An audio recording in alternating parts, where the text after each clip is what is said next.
SJ&K here with Danielle Frank, a wine industry expert and the author of A Wine Lover's Guide to Parenting, The Fine Art of Wine and Wine Management, which is a super sweet and playful book. And I just imagine it at a vineyard and being the super perfect present for expecting mom. Danielle, so happy to have you. So happy to be here. Thanks for having me on your fabulous podcast with you ladies. We're kind of putting Danielle on the spot here. Okay, Danielle, you have been a longtime wine industry expert, and I am curious if you can guess mine and SJ's favorite wines. So, me, Kay, I'm going to describe my favorite wine as something that you can imagine drinking during listening to an album like Taylor Swift's Folklore, like dark and woody and cold weather.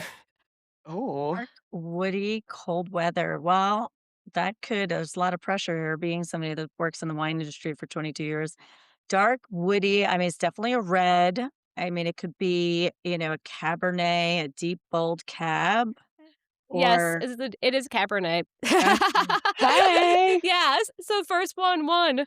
great. Um, okay, let me go next. So SJ's favorite wine, I'll describe the scenery. Poolside in the summertime, and we're having a little bit of charcuterie. And Rosé. oh, you got me. All right, 10 out of Yeah, 10. You're so hired for as our Yeah, podcast sommelier. rosé, summertime, and rosé goes really well with charcuterie and meat. So Well, I'm glad to know that I have been drinking the correct wine for my poolside charcuterie. So, But I will say, and we'll talk about this just with the wine, one of the reasons why I wrote my book is I love making wine knowledge accessible. And like there really isn't a wrong or right way, right? Like, and that's what I love I loved breaking the wine terminology down and making it easy because what I like may be different than what you like. And I have a friend who doesn't really like I drink a lot of whites in summer. I have a friend who still drinks red all year long. We live in California. It could be 90 degrees out, and she loves a good red, and that's okay. That's all right. If that's what you enjoy, that's what you should have. also last summer, I found myself embracing my inner Italian grandmother and drinking a lot of Lambrusco. Ugh, And I don't so know, I good. was brought up being taught that that's like a grandma wine. And then I started drinking it when I removed my preconceived notions about what you are supposed to be drinking. That's cool. And I'm like, this is also delicious with my poolside charcuterie. And they're making such great Lambruscos these days and like, sort of slightly chilled. I love a chilled red. It's so good. Yes, and that's kind of what I like about Danielle's book. I'll just be open that when I hear any parenting advice book, my instant reaction is my heart rate goes high, and I have like a cringe reaction, like I can't get any more advice. But like the nature of the book is just very much more so like it's not about perfection; it's almost about taking a step back. So I know that this is starting from the very beginning, but we'd love to hear how you got into the wine industry. Yeah, I mean, it was sort of I fell into it. I worked in the world of entertainment doing PR at a film studio. And long story short, I say I trade red carpets for red wine. When I left New York and moved to LA, there were no studio jobs, and I went with a personal PR firm, and I just realized that that avenue wasn't for me doing personal PR. No disrespect to personal publicists, but it's just not my journey. And my sister was working for an agency that worked for Bacardi USA, and she was on the East Coast. And so there was a job out here, and I was like just 30, and I was like, I quit my other job without having another job, and I was like, oh, that sounds fun. I'll do this temporarily until figure out what it is I want to do. And that's when I realized, like, what a fantastic industry it is, wine and spirits. I've been very lucky to be with great companies. I worked at Bacardi for 10 years. Now I've been with Moet Hennessy coming on 12 years next month. When you realize what an amazing industry it is, you get to work for great companies, but shepherd these great brands that have so much history and romanticism tied to them. And Mhm. yeah, it became my life. And I was always somebody that growing up, my parents were divorced, and I'd see my dad every weekend, and when he got remarried, they always enjoyed the fruits of their labor and would enjoy a nice dinner, and I always saw how they ordered wine and how it, factored into the meal and how it complemented the Cheapest meal. thing on the menu? No. What's that? Yeah. I feel like that's how, like, my parents order wine. They're like, "What bottle is, like, the cheapest while still meeting our criteria?" Actually, I've heard that the biggest ripoff is the second cheapest bottle. Do you know if that's true, Danielle? Because I've heard that people don't wanna be cheap and order the cheapest bottle, so everyone always orders the second cheapest bottle, and so a lot of times restaurants will put a cheaper wine there, and that they put a higher Interesting. markup on because they know that you're gonna buy that. Have you ever heard that one? It's interesting. I've never heard that. I mean, that would be definitely a sneaky way for them to make additional profits. But I think if it's a wine I know and I saw that priced higher than the cheaper one, I'd call them out on it. I mean, I guess also the person who's just default ordering the second cheapest wine on the menu is also somebody who probably doesn't know how much that wine is Yeah, supposed to cost, so maybe exactly. that's what the hope is. Yeah, that's why they can go on their phones and quickly Google the retail price for both of those wines and see what's shaping up. That's true. That was Yeah. something that I learned working in restaurants before you could Google prices on your Yes. phone, so that's probably changed now. Do you guys actually do the taste tests of all the wines that you sell and everything? I had a friend who worked at Total Wine, and it was when we were younger, and I thought that it was the coolest job ever. Like, this friend has really, really made it, and something that they did was very regularly have to have taste tests so that they knew what they were selling, and they had, like, a big spittoon. It's like a communal spittoon where they all would, spit out the wine after they tried it. Yeah, especially working in retail, they definitely have to try all the wines so they're knowledgeable about what they're pitching when customers are asking. Of course, when I join the companies, we have to get familiar with our brands, but sadly, there's not a lot of tasting each day. You know, people are always like, "Oh, what are you drinking wine and champagne all day?" Like, no, sadly, it's a proper job. I mean, I am very lucky that I get to go to. I've been to cognac with Hennessy, and I get to go to champagne with our brands, and I've got to experience the wineries and really to see, like, the history and where everything is made is I mean, that's the best life lesson you can learn on the brands for sure. So what brought you from there into what inspired you to write your book? So, it was sort of a combination of many things. I'm actually not a parent. I was a bonus mom for many years. I am very involved in my niece and nephew's life. I am an involved aunt, and I'm auntie to so many of my friends' kids. And when I was engaged to my fiance who had kids, I really wanted kids, and it became clear that because he has 2 kids from his first marriage, even though he said he'd have another kid, it became very clear that he didn't want more kids, and so I broke it off, and so all these pieces of the puzzle came together that one, was realizing that the path of motherhood might not happen for me, and for me, I'm an eternal optimist, and I just wanna make the world a better place, and I think that happens when kids are really young. We have to instill in kids these lessons when they're really young, and so just because, parenthood didn't happen for me, I still wanted a seat at the table on how kids are Mhm. raised well. And, I was watching my niece and nephew and I've always had a creative outlet. I've always loved writing. I love rhyming. So I was watching them and they were younger at the time. They're adults now. And even though great kids, of course, every kid has the propensity to whine in some capacity. And they were whining about something. And I was like, Aunt Danielle drinks wine. She doesn't listen to wine. So all these things started to come together. Like, again,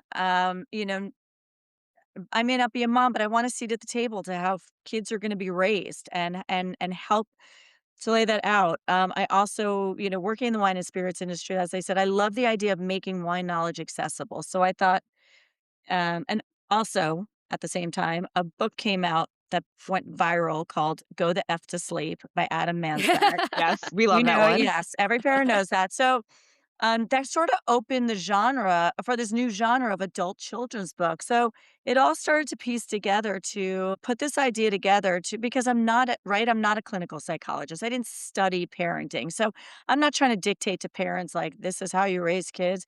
I wanted to be light, humorous, and homage to parents like the great job they're doing. And it's all about basic human behavior, right? It's like teaching kids manners, teaching not to be a bully, and you don't need to be a parent to know human decency, right? It's just basic human decency. So, yeah, all this came together to be like, I want to create something unique and fun and approachable that can be a lighthearted and fun book, but also Educate readers on wine terminology because every time I use a wine term, I give the definition, and at the back of the book gives a basic understanding of how wine is made. So, yeah, it's not just for parents. If anybody just likes a humor book and wants to learn about wine, it's sort of for everybody. Yeah, I can kind of I can imagine it being at the table of a baby shower or, like, what's the post-baby shower, like, baby and bubbles things.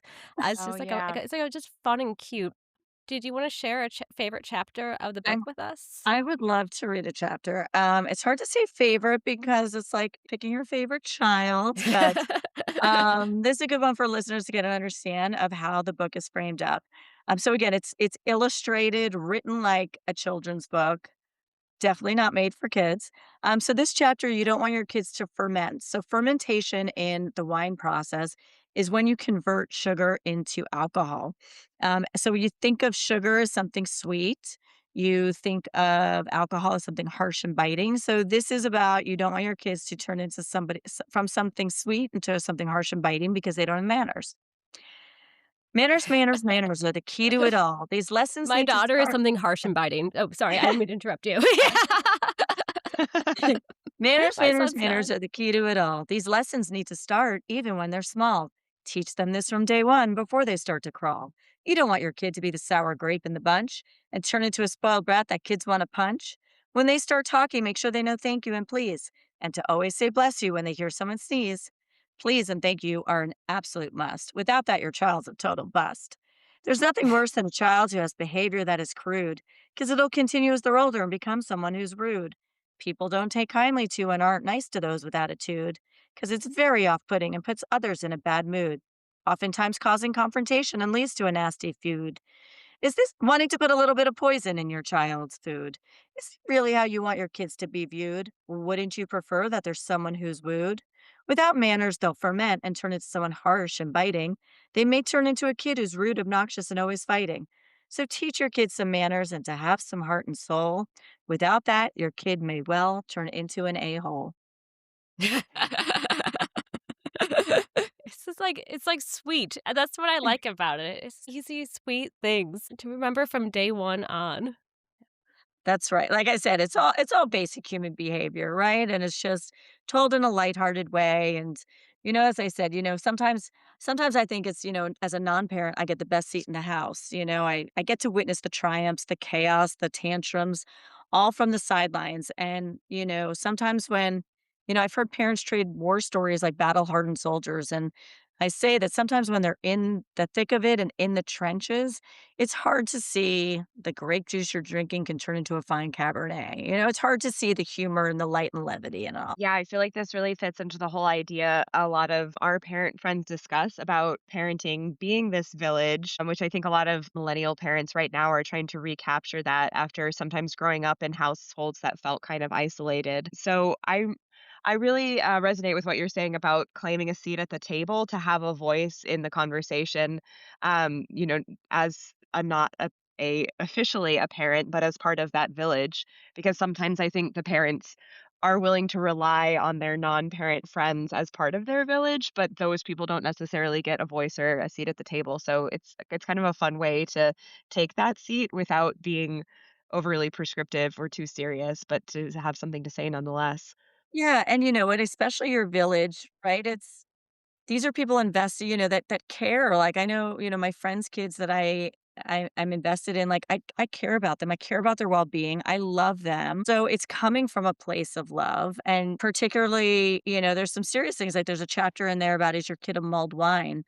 Well, mulled wines are heated up, they're spiced, sometimes served as a punch, and this is a chapter about is your kid heated and spiced? So it has a little bit more serious tone, like, are they a bully outside the home? That's one thing, a few parents have said to me that really resonated with them because you never wanna imagine that's your kid, right? But if you get an inkling that it is your kid, it's important to nip it in the bud from the start. Obviously, bullying has become a major issue today, and so I think, sometimes when you're like I said, when you're the parent, it's like, "No, not my kid," and sometimes having that village to be like, it is your kid. Let's figure out how we get through this together, because it is important. Yeah, a thing that Kay and I frequently talk about is sex education or lack thereof. And we have all shared our stories of our parents having to talk with us. But I certainly know growing up, and I know for a lot of other young women, especially that I know, but for men as well, that it can be really helpful for them to have that other outside person in the family who's not one of their parents to have that conversation with them. So I always try to think of for my own kids who those people would be in their lives because I do understand if maybe you just don't want to have the talk with your parents or your parents are going to feel way too awkward having the talk in real terms with you. So, do you feel like you end up serving as that kind of person in other kids' lives in this point in your life? So Or are you yeah. like, "Please don't give me that role?" No, I mean, I would love that role. I've served that role of just, like, helping with outside advice, like, especially because, well, even with my own niece and nephew, my sister and I are very different. I'm somebody who's, like, right from those get-go, I've always been curious about the world. I studied abroad in college. My sister is very different. She's, hadn't had much appetite for seeing the rest of the world, and my niece has sort of followed in my footsteps of just, like, super curious, studied abroad as well, and so I think also, like, whether it's, having actual talks or just other guiding force to show you different paths of lives that you can take. But yeah, my friends Nancy and Micah, their son is just unbelievable, and she and I were talking about this last night, but he actually is pretty open with them. He's, 14 and he's learning about sex and or, all that, but he, we were at dinner and he was just very open with all of us, including with me being there about some questions and puberty and things like that. So I love that. I love, like, kids feel comfortable, but yeah, I'm there if anybody doesn't wanna talk to their parents and needs a conversation. Hopefully, I do the birds and the bees talk really well. That's awesome. Clearly a testament to the fact that he feels comfortable with that relationship and has parents who Yeah, are good about, being uncomplicated about just talking frankly about sex, that he's willing to do that. yeah, it's unbelievable, really.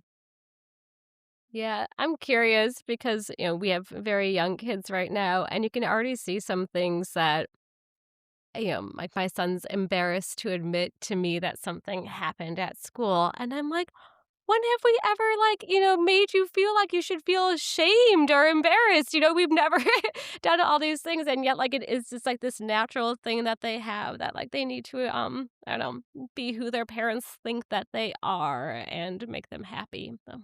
Yeah, kids have a lot of pressure on them these days, I think also with just social media obviously has enhanced that quite a bit, so. I've also read a perspective from an evolutionary biologist who said that when kids hit those teenage years, it's actually a built in kind of evolutionary thing that whatever your parents do is super embarrassing and terrible.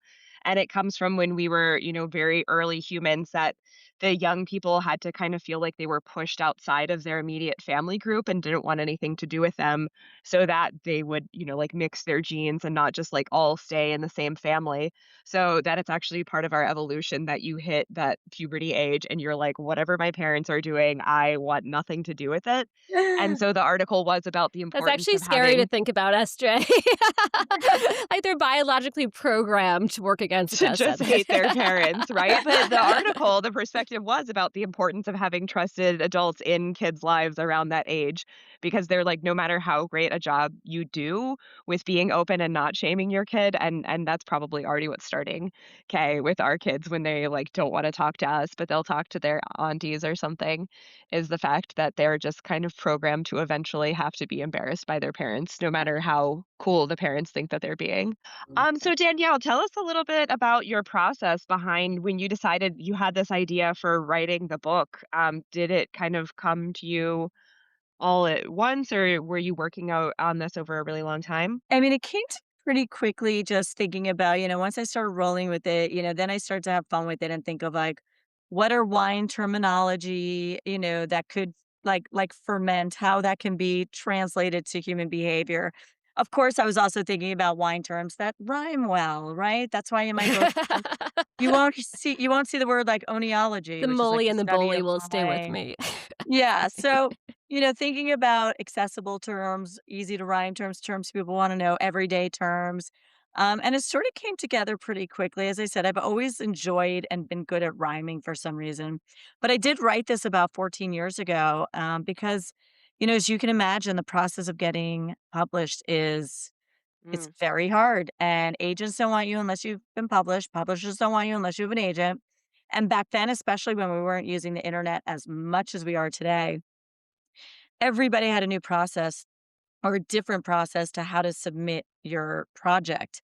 And it was like I felt like I was applying back at college all over again. It's like everyone needed a different type of cover letter and this and that and with a full-time job, I mean that was a full-time job in itself. And so I sent it out to a bunch of places, but it just got too daunting and I decided to shelve it for a while, but it's always been something that sort of plagued me. That I said if I do nothing with this on my deathbed, it's going to plague me and because I've always had a great response to it. And so self-publishing was a little scary and daunting to me. But then I started to hear about this hybrid publishing model where it's pretty much self-publishing. You're paying for everything you're doing, but you have the guidance of somebody who worked in publishing to lead the process. And mm. yeah, so last year, just the stars aligned. And I said, you know what? I'm gonna invest and believe in my book now, and I want to get it out there. And yeah, brought it to fruition a few months ago. You know, that makes a lot of sense, Danielle, when you say it because, we had talked to our friend Lucas before, who's a gay romance author, and uh, for him, self-publishing because it was 300, 400 page romance books that he's blitz publishing, so a whole bunch of them. The idea of self-publishing, I don't want to say it was easier, but it is a matter of like these are things that people are reading on their e-readers, whereas your book is really, I would say, like, the best form Mm. is more, again, to have that physical copy that's Yeah. sitting somewhere, and that completely changes the game from how popular self-publishing has gotten and how easy it's gotten when it really should be the physical copy that people have. Or that's how Yeah. again, this is how I envision it. Like, I envision walking into Bordy's Vineyard, which is, like, a popular, local vineyard around here, and seeing, like, a stack of them for sale that people can grab for Yeah, expecting it's a great mothers. Yeah. impulse buy, especially, like, at a liquor store or winery. It's like you said, a great baby shower gift. You pair that with a onesie, done. Great Mother's Day A gift, bottle of great, wine for afterwards. yeah, Mother's Day gift with a bottle of wine. Yeah, but as you can imagine, self-publishing also comes with self-promoting, and it's a lot, and I still have a full-time job, so, but it's been super fun. I've been doing, like, the podcast circuit, which I just absolutely love, all these organic conversations with real people about real topics, that's me as a listener, that's what I like to hear, and, it's been a great forum, but yeah, any wineries out there, any wine shops, any publishers that wanna publish my next book that I'm working on, it's all available. So what are Yeah. you working on next? A whiskey lover's guide to dog breeds. Oh, I, fun. Okay, that is like a great coffee table book. yeah, it'll be stylized a little different, so it won't rhyme, and it's just it's matching, dog breeds to what their whiskey type would be and or their whiskey brand would be, so it's a great coffee table book. It's like a Father's Day gift, I Uh, already see it. Yeah. I would totally go for something in the wine field too if you're doing non-rhyming ones that is more of this kind of like telling me what kind of wine I should drink based on totally non-wine flavor profile based questions. Like I remember the sommelier at one of my favorite restaurants. He is well known in the area for being very accessible in his terminology. But I just remember one time we were like, "Oh, hey, we want a bottle of wine for the table," and he was just like started asking us random questions. He's like, "Okay, would you be more into like a big sweaty hockey player or like a small fast soccer player?" I just started asking a bunch of questions, and then he was like, "All right, here's the bottle of wine for you," and It we said, "Okay." depends, man.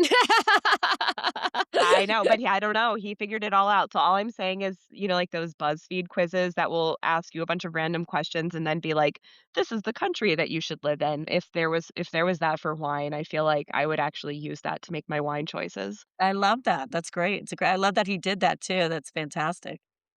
Yeah. Yes, wine, based off of your romance book trope. Ooh. When you have that, if you wanna do a mini, episode about that, Danielle, when you're ready to with some ideas about that, we can definitely come back for a little romance book No one is more wine immersed mashup. in the world than me. I love it. Let's do it. That's I can put something together and come up with the wine personalities for the romance books. I love that. Ooh, that sounds awesome. Perfect. Yeah. So as you've been marketing your book out there, anything surprising that you've been hearing back from readers, or what kind of responses have you been getting? I mean, thank goodness I've been getting great responses. I haven't got, I haven't gotten I haven't gotten too much. I was worried about, people being like, well, you're not a mom. I mean, but I talk about that openly. And, I think when people hear that, it makes sense. Again, what I said is like, I'm not preaching. I'm not stop saying I'm a clinical psychologist. I'm not preaching that what's right, what's wrong, and telling anybody what's right or wrong. It's just basic human behavior. And a lot of people have In a gravitated super that. playful forum that Yeah. teaches you like wine terminology, again, super playfully, not in like a, pretentious or prestigious way. Yeah. Well, and okay, and I have talked before about influencers, and I basically feel like unless you're actually a subject matter expert in something, like if you're a nutritionist, you can tell me about how to feed my kids. But if Right. you're just some random internet mom, I actually think that you don't really have any business telling any other moms what to do either. So I appreciate that people are recognizing the fact that if you're just giving some advice in a playful, fun manner, I would find that a bit bothersome if people are like, "Oh, you have to be a mom to be able to give parenting advice," because it's I've like, gotten I some don't really, think really, really bad advice from moms. right? Like, I don't think that being a mom makes me, more well placed to give advice to any other mom other than, like, being the mom of my own kids. So that's nice to hear, that people don't feel like they have to gatekeep that. Yeah, no, people have been great and Yeah. people have been responsive. As I mentioned with the bullying chapter as well, the mulled wine, a lot of parents have said it was just refreshing because sometimes you are in the throes of it all. Sometimes it is just it's great to have that just a moment of light and levity, just to take a moment to laugh. And then, also be like, oh, yeah, you know what? Sometimes you need a gentle reminder, like it's okay to let them fall to learn how to get back up on their feet. Sometimes you just need to hear it in a lighthearted way just to remind yourself of like, the basic human things, letting your kids breathe and be worldly and so forth. Oh, I fun. I was thinking when you said that earlier that, like, who's like what's the number one most popular gay hockey romance right now? And it's written by Rachel Reed, a straight woman. Like, No. yes. Yeah. Yeah. Is that Um, that TV show? I haven't started it yet. Heated Yes, Rivalry, he yeah. Heated Yeah. Rivalry. So, I know it's that's on based my on a list. series of books that is written by and apparently a lot of that so when we interviewed our friend Lucas on the show earlier, I had not thought about this before, but he said that the majority of people reading gay romance, books or books where the main characters are 2 gay men, the majority of readers are women, and the majority of Suburban authors are moms. straight women.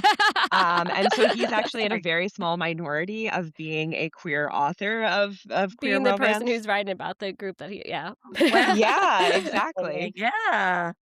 It's really interesting. Well, once you watch Heated Rivalry, you'll have to give us some, wine pairing suggestions based on your favorite Heated Rivalry character, and Oh, I'll I feel like definitely that would be do very that. important for our listeners. I will The use that. hottest scene. I will take on that challenge, and, I will open up some bottles of wine while I watch that and really make sure I'm tasting them well enough to determine the right wine pairing. For research purposes. Research Yes. purposes, yes. Well, thank you so much, Danielle. Anything else you want readers to know or where we should look for your book? The book is available on Amazon.com, barnesandnoble.com. You can find me. I have a website, daniellefrankauthor.com, and I'm on Instagram at Create a Great Story. Oh, I love that Thank you so Instagram much. handle, Yeah, you know and I'm what? looking forward to yeah, your whiskey and I dogs book, coined yay. that. I coined that because not because I'm an author, but now it's relevant because I'm an author and I think I created a great story. But I wrote that years ago because everything on Instagram is like, the great foods. I'm a big foodie. So all the foods I'm eating and the travel. So I was like, I'm creating a great story that is my life. And I'm sharing the pictures on Instagram. So yeah, I coined that. And now it's even more relevant that I'm creating written stories. Love it. Well, it was so nice to meet and talk with you, Danielle. It was lovely And chatting with I'm you ladies. Thank you for having me on, and we'll definitely regroup about our next challenge of wine Yes. pairings to romance novels. Yes. That would be really great for me because, yeah, anytime somebody asks a question about like what kind of flavor profile I want, I freeze up. But I could make decisions all day about my favorite book characters and other seemingly unrelated things. So we look forward to it. Absolutely. So it is a wine lover's guide to parenting, the fine art of wine and wine management by Danielle Frank. So I thank thank you you. everybody for listening. Hope you have a great day.